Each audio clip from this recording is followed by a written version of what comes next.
Okay, so this video is going to look at just the literacy and numeracy strategies. Our first question is about what teaching and learning strategies you have used that is particularly targeted for reading. And the second question is about writing, and then the last question is about numeracy.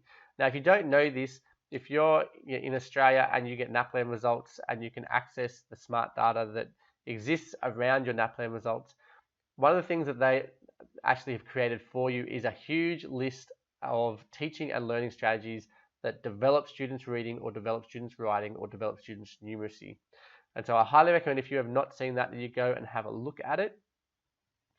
In fact, you can probably see it just down here. It'll pop up at the bottom.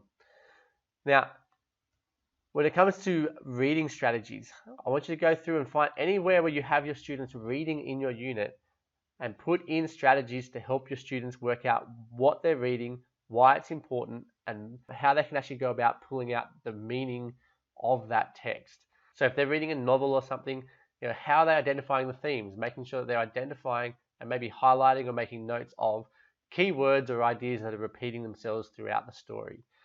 If it's a persuasive text, you might have them identify, those first lines of each paragraph are generally key. They're the topics, they're the points that are being made, and then finding the evidence that's being used to back up those points, and then critiquing that evidence as to whether or not they think it's actually any good.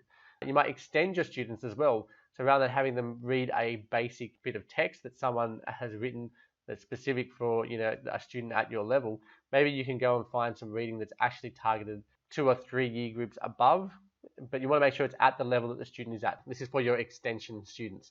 So you're making sure that they can read really hard, high level pieces of academic writing. So maybe if you have a year 11 and 12 student, actually getting them to read academic journals that are published and produced that you would have read when you were at university.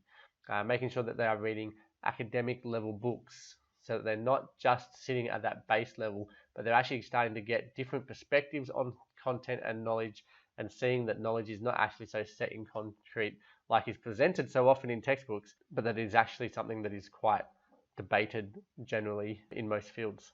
The next question, what teaching and learning strategies can be used to strengthen students' writing?